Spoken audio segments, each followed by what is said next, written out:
ബൈബിളിലൂടെ ഒരു തീർത്ഥാടനം. വിശുദ്ധ ഗ്രന്ഥത്തിലെ പുസ്തകങ്ങളെ ആഴമേറിയ അർത്ഥത്തിൽ മനസ്സിലാക്കാനും പഠിക്കാനും നാം ഏവരെയും സഹായിക്കുന്ന ഈ തിരുവചന പഠന പരമ്പരയിലേക്ക് ഗുഡ്നസ് ടി വിയുടെ മാന്യ പ്രേക്ഷകരായ നിങ്ങൾക്ക് ഏവർക്കും ഹൃദയപൂർവ്വം സ്വാഗതം.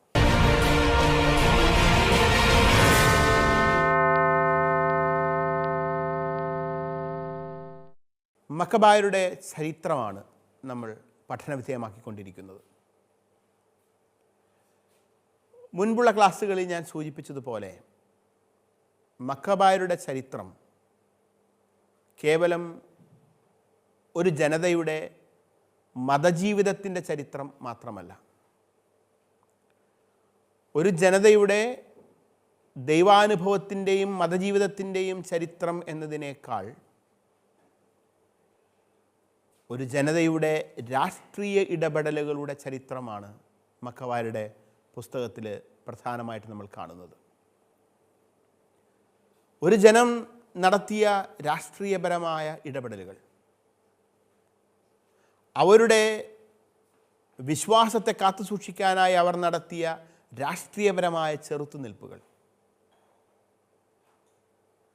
അവരുടെ ദൈവനഗരത്തെ, ദേവാലയ നഗരത്തെ, ജെറുസലേമിനെ സംരക്ഷിക്കാൻ, യൂദയായെ സംരക്ഷിക്കാനായി അവർ നടത്തിയ ചില രാഷ്ട്രീയ സഖ്യങ്ങൾ, ഇതിൻ്റെ എല്ലാം കഥയാണ് സത്യത്തിൽ മക്കബായരുടെ പുസ്തകം. ഇത്തരത്തിൽ മക്കബായർ നടത്തിയ ചില രാഷ്ട്രീയ നീക്കങ്ങളുടെ കഥ പറയുന്ന അധ്യായമാണ് ദീർഘമായ 11-ാം അധ്യായം. 11-ാം അധ്യായത്തിലൂടെ തന്നെയാണ് നമ്മളിപ്പോൾ കടന്നു പോകുന്നത്. അതിൻ്റെ അവസാന ഭാഗത്തേക്ക് നമ്മൾ വരികയാണ്.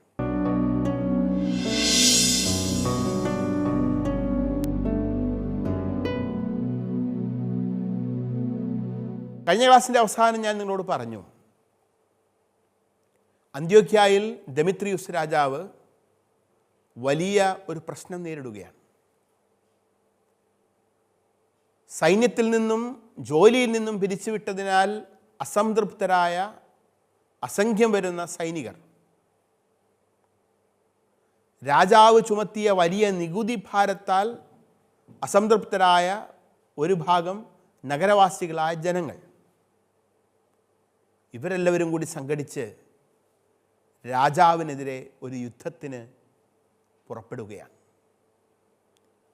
1,70,000-ഓളം പേർ വരുന്ന വലിയ ഒരു ജനസമുദ്രം രാജാവിനെതിരെ വരുമ്പോൾ രാജാവ് പേടിച്ച് കൊട്ടാരത്തിൽ അഭയം പ്രാപിക്കുന്നു.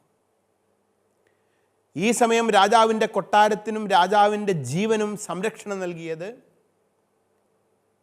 ജോനാഥാൻ ജെറുസലേമിൽ നിന്നും അന്ത്യോക്യായിലേക്ക് രാജാവിൻ്റെ അപേക്ഷ പ്രകാരം അയച്ച കേവലം 3000-ഓളം വരുന്ന യഹൂദരായ ധീരയോദ്ധാക്കളാണ്. അവർ വീറോടെ പടപൊരുതി. 1,70,000-ഓളം പേർ വരുന്ന ആ വലിയ ജനക്കൂട്ടത്തെ അവർ ചുരുങ്ങിയ സമയം കൊണ്ട് യുദ്ധത്തിൽ തോൽപ്പിച്ചു. എല്ലാം തങ്ങളുടെ കൈവിട്ടു പോകുന്നു. തങ്ങളുടെ നഗരം തന്നെ യഹൂദരായ ഈ പടയാളികളുടെ കീഴിൽ ആകുന്നു എന്ന് കണ്ട നഗരവാസികൾ എത്രയും പെട്ടെന്ന് രാജാവിൻ്റെ അടുക്കിലേക്ക് ഓടി വന്ന് സമാധാനത്തിന് വേണ്ടി അപേക്ഷിച്ചു. അങ്ങനെ ധീരന്മാരായ മക്കബായരുടെ, യഹൂദരുടെ, ആ ധീര പടയാളികളുടെ ഇടപെടൽ മൂലം അന്ന് രാജാവിന് തൻ്റെ സിംഹാസനവും ജീവനും നിലനിർത്താനായി. പക്ഷേ പെട്ടെന്ന് രാജാവ് ഇതെല്ലാം മറന്നു. തനിക്ക് വേണ്ടി നിലകൊണ്ട, സ്വന്തം ജീവൻ പോലും തൃണവൽഗണിച്ചുകൊണ്ട് തനിക്ക് വേണ്ടി നിലകൊണ്ട, തനിക്ക് വേണ്ടി പോരാടിയ മക്കബായരെ, യഹൂദരെ അയാൾ മറന്നു. അവരോട് നന്ദികേട് കാണിച്ചു.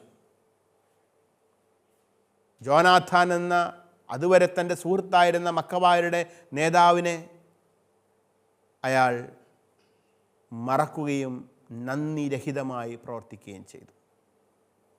അങ്ങനെ ദെമിത്രിയൂസ് രാജാവിൻ്റെ നന്ദികേടിൻ്റെ നെറുകേടിൻ്റെ കഥ കണ്ടതിന് ശേഷമാണ് ട്രീഫോ എന്ന സൈന്യാധിപൻ്റെ നേതൃത്വത്തിൽ അന്ത്യോക്കസ് ആറാമൻ എന്ന ഒരു രാജാവിൻ്റെ സ്ഥാനാരോഹണത്തെക്കുറിച്ചുള്ള കഥ നമ്മൾ കഴിഞ്ഞ ക്ലാസ്സിൻ്റെ അവസാനം കണ്ടത്. മക്കബായരോട് നന്ദികേട് കാണിച്ച ദെമിത്രിയൂസ് രാജാവ് ട്രീഫോയുമായുള്ള യുദ്ധത്തിൽ, അഥവാ അന്ത്യോക്കസ് ആറാമനെ മുൻനിർത്തിക്കൊണ്ട് ട്രീഫോ നടത്തിയ യുദ്ധത്തിൽ പരാജിതനായി മാറുകയും പലായനം ചെയ്യേണ്ടതായിട്ട് വരികയും ചെയ്യുകയാണ്. സ്വന്തം രാജ്യത്ത് നിന്ന് ഓടി പ്രാന്തപ്രദേശങ്ങളിൽ പോയി അഭയാർത്ഥിയെപ്പോലെ ജീവിക്കേണ്ട ഗതികേട് ദെമിത്രിയൂസ് രാജാവിന് സംഭവിക്കുകയാണ്. ഈ സമയം ഭരണത്തിലേക്ക് കടന്നു വരുന്നത് ട്രീഫോയുടെ നേതൃത്വത്തിൽ അന്ത്യോക്കസ് ആറാമൻ രാജാവാണ്. ഈ അന്ത്യോക്കസ് ആറാമൻ രാജാവും ജോനാഥനും തമ്മിൽ ഏർപ്പെടുന്ന ഒരു രാഷ്ട്രീയ സഖ്യത്തിൻ്റെ കഥയാണ് തുടർന്ന് വരുന്ന വചനങ്ങളിൽ നമ്മൾ കാണുന്നത്. 11-ാം അധ്യായത്തിൻ്റെ 57 മുതൽ 62 വരെയുള്ള തിരുവചനങ്ങൾ. നമുക്ക് ഒന്നാം വചനഭാഗം ഒന്ന് വായിച്ചുകൊണ്ട് തന്നെ അത് വ്യാഖ്യാനിക്കാം. സാധിക്കുമെങ്കിൽ നിങ്ങൾക്ക് എല്ലാവർക്കും വിശുദ്ധ ഗ്രന്ഥം ഒന്ന് കയ്യിലെടുക്കാം. മക്കബായരുടെ 1-ാം പുസ്തകത്തിൻ്റെ 11-ാം അധ്യായം 57 മുതൽ 62 വരെയുള്ള വചനങ്ങൾ നമുക്ക് ഒരുമിച്ച് വായിക്കാം. യുവരാജാവായ അന്ത്യോക്കസ് ജോനാഥന് ഈ വിധം എഴുതി: പ്രധാന പുരോഹിതനായി ഞാൻ നിന്നെ സ്ഥിരീകരിക്കുകയും 4 പ്രവിശ്യകളുടെ ആധിപത്യം ഏൽപ്പിക്കുകയും രാജമിത്രങ്ങളിൽ ഒരാളായി നിന്നെ പരിഗണിക്കുകയും ചെയ്യുന്നു. രാജാവ് അവനൊരു സ്വർണ്ണത്തളികയും മറ്റ് ഭോജനോപകരണങ്ങളും കൊടുത്തയച്ചു.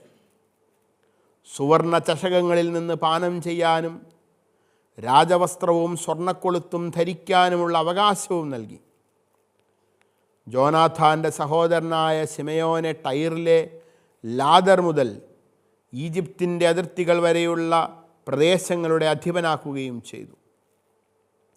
ജോനാഥാൻ പുറപ്പെട്ട് നദിക്കക്കരെയുള്ള ദേശത്തും നഗരങ്ങളിലും സഞ്ചരിച്ചു. സിറിയ സൈന്യം അവനോട് സഖ്യം ചേർന്നു. അസ്കലോണിലെത്തിയപ്പോൾ നഗരവാസികൾ അവനെ സ്വീകരിക്കുകയും ആദരങ്ങൾ അർപ്പിക്കുകയും ചെയ്തു. അവിടെ നിന്ന് അവൻ ഗാസായിലേക്ക് പോയി. എന്നാൽ ഗാസാ നിവാസികൾ അവനെതിരെ നഗര കവാടങ്ങൾ അടച്ചു കളഞ്ഞു. അതിനാൽ അവൻ നഗരം വളയുകയും സമീപ പ്രദേശങ്ങൾ അഗ്നിക്കിരയാക്കുകയും കൊള്ളയടിക്കുകയും ചെയ്തു. ഗാസാ നിവാസികൾ ജോനാഥനോട് കേണപേക്ഷിക്കുകയും അവൻ അവരുമായി സമാധാന ഉടമ്പടി സ്ഥാപിക്കുകയും ചെയ്തു. അവരുടെ ഭരണാധിപന്മാരുടെ മക്കളെ ജാമ്യത്തടവുകാരായി പിടിച്ച് അവൻ ജെറുസലേമിലേക്ക് അയച്ചു. ദമാസ്കസ് വരെ അവൻ രാജ്യത്ത് ഉടനീളം സഞ്ചരിച്ചു. ഇവിടെ ഒരു പുതിയ രാഷ്ട്രീയ സഖ്യം, ഒരു സൗഹൃദം ഉണ്ടാവുകയാണ്. ഈ പുതിയ രാഷ്ട്രീയ സൗഹൃദത്തിന് മുൻകൈ എടുക്കുന്നത് യുവരാജാവായ അന്ത്യോക്കസ് ആറാമനാണ്. അലക്സാണ്ടർ എപ്പിഫാനസിന് ടോളമിയുടെ മകളായിരുന്ന ക്ലെയോപാട്രായിൽ ജനിച്ച പുത്രനാണ് ഈ അന്ത്യോക്കസ് ആറാമൻ. കേവലം 2 വയസ്സ് മാത്രം പ്രായമുള്ളപ്പോൾ ഈ രാജകുമാരനെ അറേബ്യയിൽ നിന്നും അന്ത്യോക്യയിലേക്ക് കൊണ്ടുവന്ന് ഒരു രാജകുമാരനായി രാജാവായി വാഴിച്ചത് അലക്സാണ്ടർ എപ്പിഫാനസിൻ്റെ സൈന്യാധിപനായിരുന്ന ട്രീഫോയാണ്. അതുകൊണ്ട് തന്നെ ഈ രാജാവ് ബാലനായിരിക്കുന്ന സമയത്തും രാജശാസനങ്ങൾ എല്ലാം എഴുതിയിരുന്നത്, ഭരണത്തിൻ്റെ പരിപൂർണ നിയന്ത്രണം ഉണ്ടായിരുന്നത് ട്രീഫോയ്ക്കാണ്. അതുകൊണ്ട് ഇവിടെ നമ്മളൊരു കത്ത് വായിക്കുന്നുണ്ട്. അതായത് യുവരാജാവായ അന്ത്യോക്കസ് ജോനാഥന് ഈ വിധം ഒരു കത്തെഴുതുന്നു. സത്യത്തിൽ ഈ കത്തിന് പിന്നിൽ പ്രവർത്തിക്കുന്നത് ഈ സൈന്യാധിപനായ ട്രീഫോയാണ് എന്ന് വ്യക്തമാണ്. കാരണം ട്രീഫോ ഈ സമയമായപ്പോഴേക്കും കരുത്തനായി. പക്ഷേ തൻ്റെ അധികാരം ഉറപ്പിക്കാൻ, മക്കബായരുടെ നേതാവും യൂദയായുടെ തലവനുമായ ജോനാഥാനുമായ ഒരു രാഷ്ട്രീയ സഖ്യത്തിൽ ഏർപ്പെടേണ്ടത് ആവശ്യമാണ് എന്ന് ട്രിഫോയ്ക്ക് മനസ്സിലായി. അതുകൊണ്ടാണ് അന്ത്യോക്യസ് രാജകുമാരൻ്റെ പേരിൽ ജോനാഥന് ഈ കത്ത് അയക്കപ്പെടുന്നത്. ഈ കത്തിൻ്റെ ഉള്ളടക്കം പരിശോധിക്കുമ്പോൾ നമുക്കറിയാം, അനവധി ആനുകൂല്യങ്ങളാണ് പ്രഖ്യാപിക്കപ്പെട്ടിരിക്കുന്നത്. ജോനാഥാനെ പ്രധാന പുരോഹിതനായി അംഗീകരിക്കുന്നു, അല്ലെങ്കിൽ ജോനാഥാനെ പുതിയ രാഷ്ട്രീയ നേതൃത്വവും പ്രധാന പുരോഹിതനായി അവരോധിക്കുന്നു. യൂദായ്ക്ക് പുറമെ 4 പ്രവിശ്യകളുടെ ഭരണാധിപൻ എന്ന നിലയിൽ രാഷ്ട്രീയ അധികാരം ജോനാഥന് നൽകുന്നു.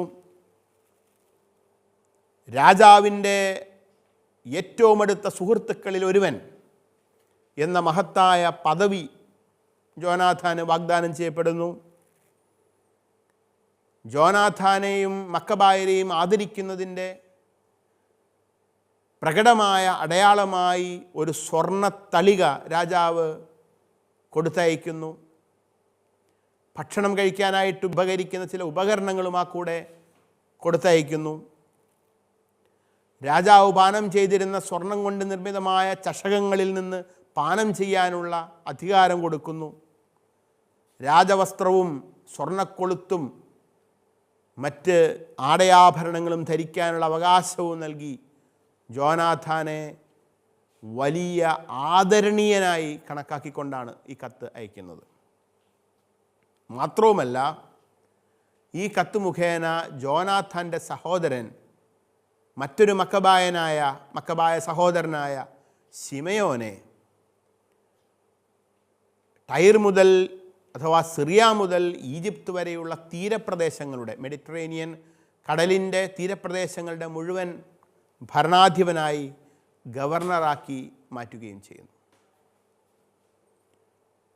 പക്ഷേ നമുക്കറിയാം, ഈ തീരപ്രദേശങ്ങൾ, സിറിയ മുതൽ ഈജിപ്ത് വരെയുള്ള ഈ തീരപ്രദേശങ്ങൾ, മെഡിറ്ററേനിയൻ കടലിൻ്റെ തീരപ്രദേശങ്ങൾ ഈ സമയവും ഡെമിത്രിയൂസിൻ്റെ കീഴിലായിരുന്നു. കാര്യം, ഡെമിത്രിയൂസ് യുദ്ധത്തിൽ പരാജിതനായി പലായനം ചെയ്തെങ്കിലും അയാൾ അന്ത്യോക്യയിൽ നിന്ന് പലായനം ചെയ്ത് ഇപ്പോൾ ഈ ഭാഗത്ത്, ഈ തീരപ്രദേശങ്ങളുടെ മേൽ ആധിപത്യം ഉറപ്പിച്ച് നിൽക്കുകയാണ്. അങ്ങനെ ഡെമിത്രിയൂസും മക്കബായരും തമ്മിലുള്ള ഒരു ഏറ്റുമുട്ടൽ കൂടി അനിവാര്യമായി തീരുന്ന ഒരവസ്ഥയും ഉണ്ടായി. ഇത്തരത്തിൽ ഒരു രാജകീയ ശാസനത്തിലൂടെ മക്കബായർക്ക് വലിയ അവകാശാധികാരങ്ങൾ ഉറപ്പിച്ചു കൊടുത്തുകൊണ്ടുള്ള ഒരു രാഷ്ട്രീയ സഖ്യത്തിലേക്ക് ഇവർ പ്രവേശിക്കുന്നത് നമുക്ക് ഇവിടെ കാണാൻ സാധിക്കും.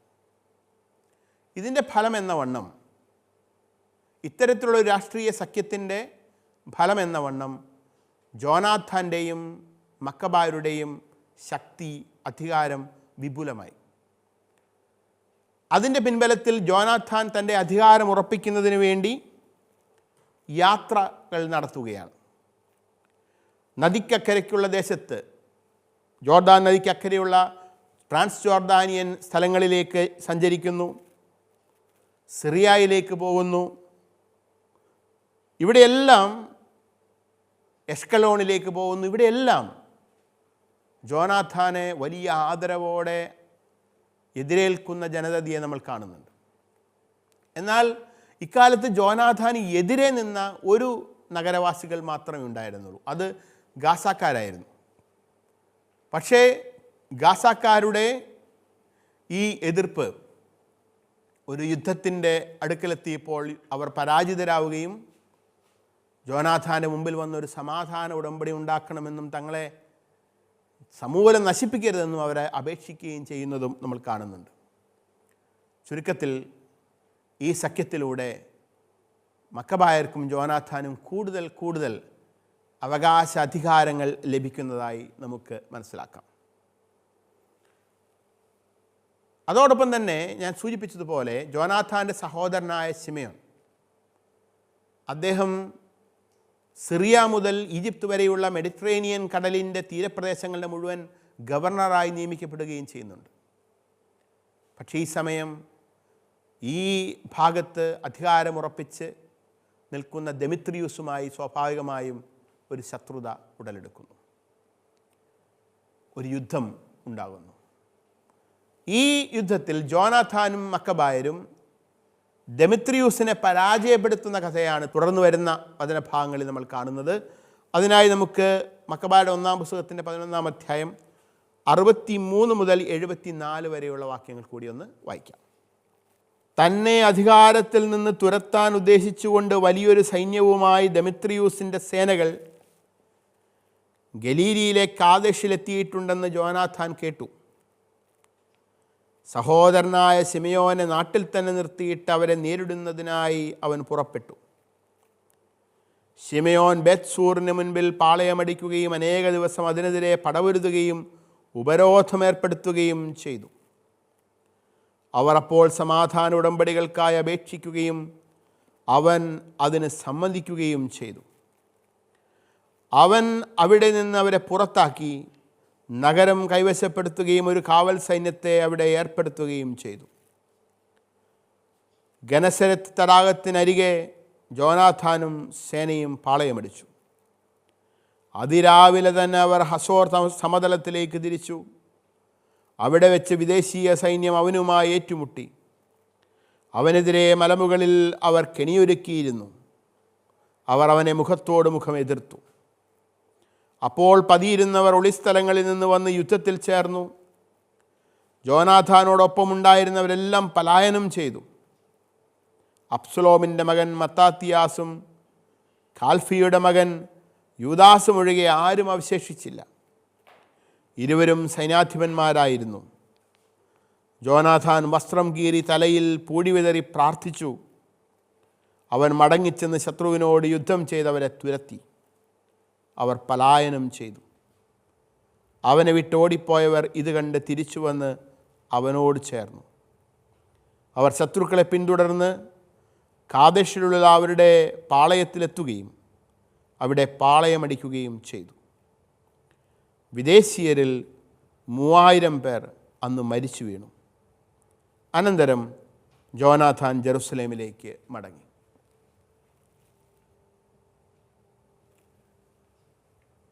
മക്കബായരോട്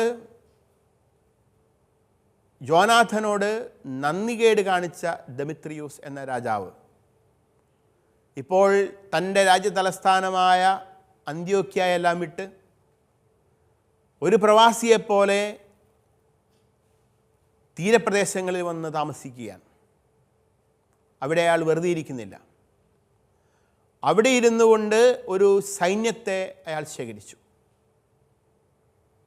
ഇപ്രകാരം സൈന്യത്തെ ശേഖരിച്ചതിന് ശേഷം ദെമിത്രിയൂസ് രാജാവ് ആദ്യമായി ഏറ്റുമുട്ടാൻ ആഗ്രഹിക്കുന്നത് ജോനാഥനോടാണ്.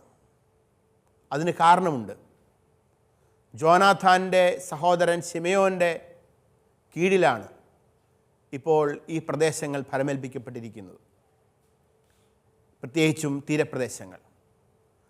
അതുകൊണ്ട് മക്കബായരെ പരിപൂർണമായി യുദ്ധത്തിൽ പരാജയപ്പെടുത്തിക്കൊണ്ട് തൻ്റെ അധികാരം ഉറപ്പിക്കുന്നതിന് വേണ്ടി വലിയ ഒരു സൈന്യവുമായി ദെമിത്രിയൂസ് രാജാവ് മക്കബായർക്കെതിരെ വരികയാണ്. ഇക്കാര്യം ജോനാഥാൻ അറിയുന്നു. തന്നെ തുരത്താൻ വേണ്ടി, തൻ്റെ അധികാരപരിധികളെ തകർക്കാൻ വേണ്ടി ദെമിത്രിയൂസ് രാജാവ് ഒരു യുദ്ധ മുന്നേറ്റം നടത്തിക്കൊണ്ടിരിക്കുകയാണ് എന്നറിഞ്ഞ് ജോനാഥാൻ തൻ്റെ സഹോദരൻ ശിമെയോനെ ജെറുസലേമിൽ തന്നെ നിർത്തിയിട്ട് ജെറുസലേമിൻ്റെയും യൂദയായുടെയും കാവൽ ഫലമേൽപ്പിച്ചിട്ട് തൻ്റെ കൂടെ ഉണ്ടായിരുന്ന സേനയുമായി ഈ ദെമിത്രിയൂസിനെ നേരിൽ ഏറ്റുമുട്ടുന്നതിന് നമുക്ക് പരിചിതമായ ഗനേസറത്ത് തടാകത്തിൻ്റെ തിബേരിയാസ് കടൽ എന്നും ഗലീലി കടൽ എന്നൊക്കെ പേരുള്ള ഗനേസറത്തിൻ്റെ പരിസരത്തിലേക്ക് കടന്നു ചെല്ലുകയാണ്. അവിടെ ഹാസോർ സമതലത്തിൽ വെച്ച് ഒരു യുദ്ധത്തിൽ ഏറ്റുമുട്ടുന്നു. പക്ഷേ ഈ യുദ്ധം അത്ര എളുപ്പമായിരുന്നില്ല. ഈ യുദ്ധം ജോനാഥാൻ കരുതിയതിനേക്കാൾ ഭയാനകമായ യുദ്ധമായിരുന്നു. ദെമിത്രിയൂസിൻ്റെ സൈന്യത്തിൻ്റെ മിന്നലാക്രമണത്തിൽ മക്കബായരുടെ സൈന്യം ചിതറിയോടി. ജോനാഥനോടൊപ്പം ഉണ്ടായിരുന്ന സകല സൈനികരും പലായനം ചെയ്തു. അബ്സലോമിൻ്റെ മകൻ മത്താത്യാസും ഖാൽഫിയുടെ മകൻ യൂദാസും ഒഴികെ അവർ രണ്ടുപേരും സൈന്യാധിപന്മാരുമായിരുന്നു. മറ്റാരും അവശേഷിച്ചിരുന്നില്ല എന്നാണ് പറയുന്നത്. എന്നിട്ടും ജോനാഥാൻ നഷ്ടധൈര്യനായില്ല. മറിച്ച് ജോനാഥാൻ തലയിൽ പൂഴി വിതറിക്കൊണ്ട് പ്രാർത്ഥനാനിരതനായി ഒരു നിമിഷം നിന്നു. തൻ്റെ സഹോദരൻ യൂദാസ് യുദ്ധങ്ങൾക്ക് മുൻപ് ചെയ്തിരുന്നത് പോലെ ദൈവത്തിൻ്റെ മുൻപിൽ ചെന്ന് പ്രാർത്ഥിച്ചു. അവിടുത്തെ ഹിതമാരാഞ്ഞു. ദൈവത്തിൽ നിന്ന് ശക്തി സംഭരിച്ചു. കാരണം സൈനികരുടെ ശക്തി കൂടെയില്ല, എല്ലാവരും ഉപേക്ഷിച്ച് പോയിരിക്കുന്നു. പിന്നീട് ജോനാഥാനും കൂടെയുണ്ടായിരുന്ന ഈ രണ്ടുപേരും കൂടി ചേർന്ന് അവരുടെ നേതൃത്വത്തിൽ അതിഘോരമായ ശക്തമായ യുദ്ധം നടത്തി ദെമിത്രിയൂസിൻ്റെ സൈന്യത്തെ പരാജയപ്പെടുത്തിയ കഥയാണ് നമ്മൾ ഇവിടെ കേൾക്കുന്നത്. സത്യത്തിൽ അവരുടെ മക്കബായരുടെ പതനത്തിൻ്റെ തുടക്കം ഒരുപക്ഷെ ഈ സമയം കുറിക്കപ്പെടുമായിരുന്നു. സൈനികർ ചിതറിയോടുന്നു. വലിയ ഒരു സൈന്യവുമായി ഏറ്റുമുട്ടാൻ വളരെ ചുരുങ്ങിയ ആളുകൾ മാത്രം. പക്ഷേ അന്ന് ആ യുദ്ധത്തിൽ ദൈവം പ്രവർത്തിച്ചു. ദൈവം ഇടപെട്ടു. തലയിൽ പൂഴി വിതറി വസ്ത്രം കീറി പ്രാർത്ഥിച്ച യോനാഥാൻ്റെ പ്രാർത്ഥന ദൈവം കേട്ടു. അങ്ങനെ ദൈവം നൽകിയ ഒരു വിജയവുമായി മക്കബായരുടെ ചരിത്രം മുൻപോട്ട് പോവുകയാണ്. അടുത്തായി നമുക്ക് 12-ാം അധ്യായത്തിലേക്ക് വരാം. മക്കബായരുടെ പുസ്തകത്തിൻ്റെ 12-ാം അധ്യായത്തിൽ പ്രധാനമായും വീണ്ടും ചില രാഷ്ട്രീയ സഖ്യങ്ങൾ, വീണ്ടും ചില യുദ്ധങ്ങൾ എന്നിവയുടെ കഥയും ഒടുവിൽ യോനാഥാൻ എന്ന മഹാനായ മക്കബായരുടെ നേതാവിൻ്റെ, പ്രധാന പുരോഹിതൻ്റെ, രാഷ്ട്രതന്ത്രജ്ഞൻ്റെ മരണത്തിൻ്റെ കഥയുമാണ് നമ്മൾ ഈ അധ്യായത്തിൽ കാണുന്നത്. മക്കബായരുടെ നേതൃത്വത്തിൽ നടക്കുന്ന രാഷ്ട്രീയ സഖ്യങ്ങൾ പ്രധാനമായിട്ടും ഞാൻ നേരത്തെ സൂചിപ്പിച്ചതുപോലെ യോനാഥാൻ രാഷ്ട്രീയ തന്ത്രശാലിയായിരുന്നു. അതുകൊണ്ട് രാഷ്ട്രീയത്തിൽ നിരന്തരമായി ശത്രുതയോ സൗഹൃദമോ ഇല്ല എന്ന് പറയുന്നത് പോലെ ഒരുപക്ഷെ ഒരു കാലത്ത് ശത്രുക്കളായിരുന്ന ആളുകളോട് പോലും സൗഹൃദത്തിലേക്ക് കടന്നു വരുന്ന രാഷ്ട്രീയ നീക്കങ്ങൾ നടത്തുന്നത് നമുക്ക് കാണാൻ സാധിക്കും. ഇതിൻ്റെ ഭാഗമായി യോനാഥാൻ്റെ നേതൃത്വത്തിൽ 2 വിഭാഗം ആളുകളുമായി സഖ്യത്തിൽ ഏർപ്പെടുകയാണ്. അത് റോമാക്കാരുമായിട്ടും സ്പാർത്തക്കാരുമായിട്ടുമാണ്. അങ്ങനെ റോമാക്കാരും സ്പാർത്തക്കാരുമായുള്ള സഖ്യബന്ധങ്ങൾ, അതിൻ്റെ അവസാന ഭാഗത്ത് മക്കബായരുടെ നേതാവാകുന്ന ഈ യോനാഥാൻ്റെ മരണം. ഇത്രയുമാണ് ഈ അധ്യായത്തിൻ്റെ പ്രതിപാദ്യം. നമുക്ക് ഇതിൻ്റെ ഉള്ളടക്കം ഒന്ന് ജസ്റ്റ് ഒന്ന് കാണാം. അതിനുശേഷം നമുക്ക് കൂടുതൽ ആഴത്തിലേക്ക് ഈ അധ്യായത്തിലേക്ക് പോകാം. മക്കബായരുടെ 1-ാം പുസ്തകത്തിൻ്റെ 12-ാം അധ്യായം 1 മുതൽ 4 വരെയുള്ള തിരുവചനങ്ങളിൽ റോമക്കാരുമായുള്ള സൗഹൃദം നവീകരിക്കപ്പെടുന്നത്, അതിൻ്റെ കഥ നമുക്ക് വായിക്കാൻ സാധിക്കും. മക്കബായരുടെ 1-ാം പുസ്തകത്തിൻ്റെ 12-ാം അധ്യായം 5 മുതൽ 18 വരെയുള്ള തിരുവചനങ്ങളിൽ യോനാഥാൻ സ്പാർട്ടൻസിന് അയക്കുന്ന ഒരു കത്ത് ആണ് നമ്മൾ കാണുന്നത്. 12-ാം അധ്യായത്തിൻ്റെ 19 മുതൽ 23 വരെയുള്ള തിരുവചനങ്ങളിൽ സ്പാർത്തക്കാർ യോനാഥാനെ അഡ്രസ്സ് ചെയ്തുകൊണ്ട് അയക്കുന്ന ഒരു മറുപടി കത്തിൻ്റെ പകർപ്പ് നമ്മൾ വായിക്കുന്നു. 12-ാം അധ്യായത്തിൻ്റെ 24 മുതൽ 38 വരെയുള്ള തിരുവചനങ്ങളിൽ യോനാഥാൻ്റെ ചില സൈനിക നീക്കങ്ങളുടെ കഥകൾ കൂടി പറയുന്നു.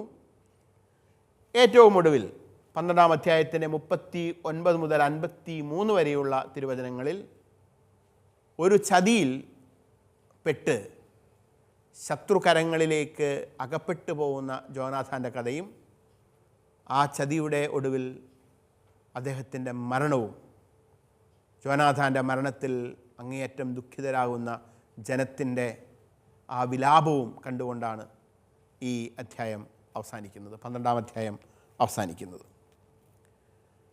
യോനാഥാൻ എന്ന മഹാനായ മക്കബായ നേതാവിൻ്റെ മരണത്തെക്കുറിച്ച് പറയുന്ന അധ്യായം എന്ന നിലയിൽ ഈ അധ്യായം നമ്മുടെ ഈ ചരിത്ര പ്രയാണത്തിൽ വളരെ പ്രധാനവുമാണ്. എന്തുകൊണ്ടാണ് റോമാക്കാരും സ്പാർത്തക്കാരുമായിട്ടുള്ള സൗഹൃദങ്ങൾ നവീകരിക്കപ്പെടുന്നത് എന്ന് ചോദിച്ചാൽ, അക്കാലത്ത് ലോകത്തിലെ ഭരണ വിഭാഗത്തെ തന്നെ മുൻപോട്ട് കൊണ്ടുപോകാൻ തക്ക ശക്തിയുള്ള ഒരു സാമ്രാജ്യമായി റോമ വളർന്നു വരുന്നുണ്ടായിരുന്നു എന്നുള്ളതാണ്. മാത്രമല്ല, റോമക്കാരും സ്പാർത്തക്കാരും തമ്മിൽ അക്കാലത്ത് സൗഹൃദത്തിലുമായിരുന്നു.